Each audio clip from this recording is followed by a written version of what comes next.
Alright guys, we back after testing the 8mm Nambu.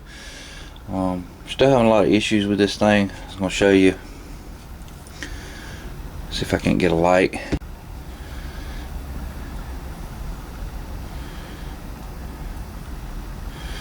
And I don't think I'm going to be able to illuminate it enough, but if you see right there, there's a little bit of a lip left from the safety to where the rounds are actually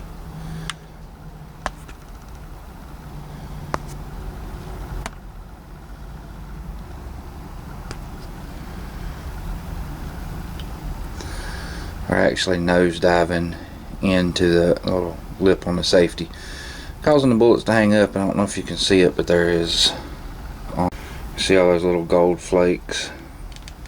I don't know how well I'm going to be able to catch this on. I guess I need to bring, but there's like a whole lot of little flakes. Some of it may be brass related, because I know the rounds are jamming around in the magazine a lot, but a lot of it seems to be like unburnt powder, just all down through the gun. After about 10 rounds, they build up right there in the chamber area to where you can't even get the bolt to close on a round. So basically, what I have been doing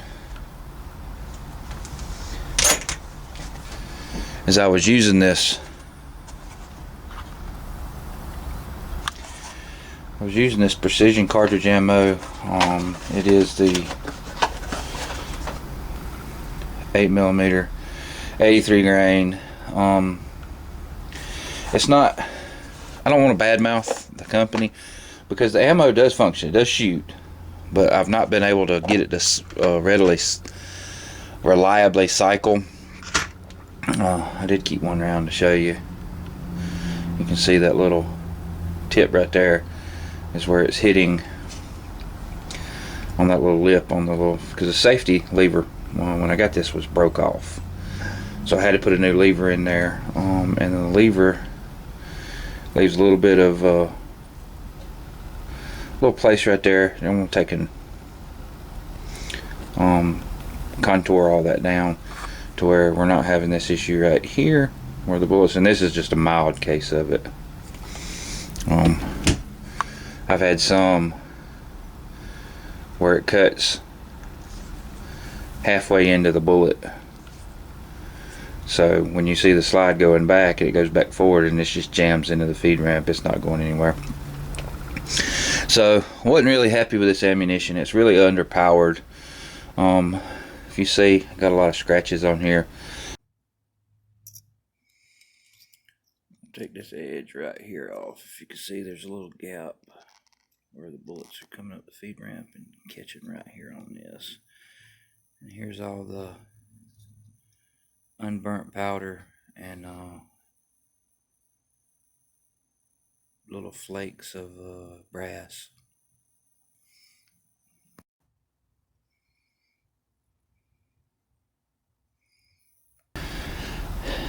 Some of that may be the gold flaking, and two, the rim on these and I don't understand. My loads, I did load up some of my own hand loads with brand new brass, and they seem to function and extract a whole lot better. I know it's because these are weaker rounds, so I went ahead and just pulled. I had a few of them left, so I just went ahead and pulled the bullets, chunked them, because they're not worth anything to me. But we're gonna try and see if we can't get this Nambu back in working order, or at least running a little bit more reliably. We are having an issue when it's cocked, that the trigger, in order for me to get the firing pin, because it's got a sear that hooks into the trigger bar that goes down the frame and engages inside here into the trigger. And if you see, the firing pin is cocked right there, and that sear comes down it won't let me do anything with the magazine out. But the sear, actually, this point right here comes down and allows the firing pin to go forward. Well, the engagement in here is kind of something that's flaky in there, because I have to take the trigger and have to pull it all the way to one side just to get it to disengage. So we've got to do some more issues with that. But I was going to show you another one of the big problems is the magazine.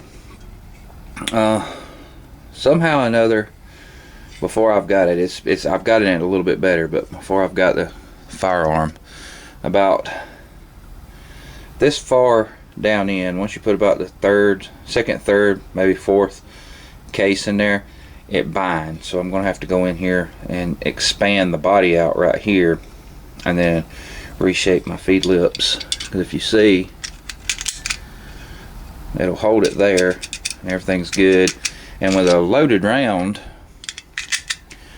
this would actually be sitting over the top of that safety bar, so this would never even contact. The problem is once you load a couple of rounds in, you see it's about right there.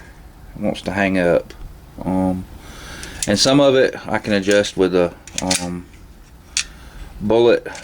overall bullet length,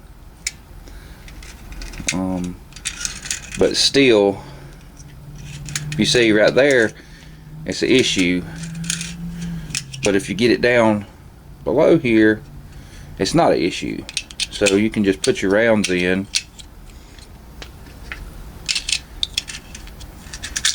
and they'll feed up like so.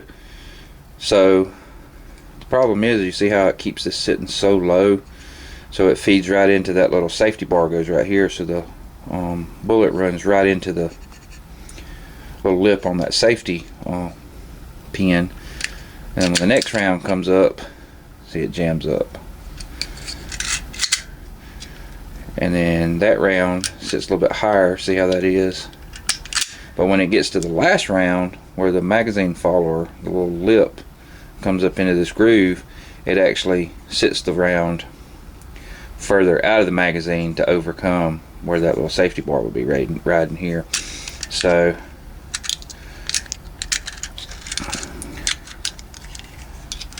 like I said, the problem is, if you can keep them at the right angle, like so, no problem. And like I said, we can play with the bullet load depth and everything, see if we can't get this thing run a little bit better. But I do know that about right in there, this magazine is compressed, and you can actually see it's got a little bit of a distortion right here where it comes out, and it's compressed right in here. So I'm going to try and expand this part out and clean up any of this area right here. See, once you put a little bit of spring pressure behind it, it'll kick it up. And I did put a brand new spring in there, so that's how the round should look coming out of the magazine. But if you put more than one round in, if they'll stay in,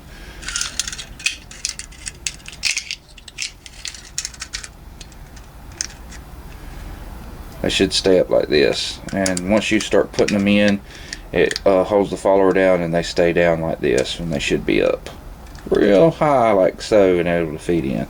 And naturally, we've got to reshape our feed lips a little bit and polish everything up, make sure everything's running smooth. But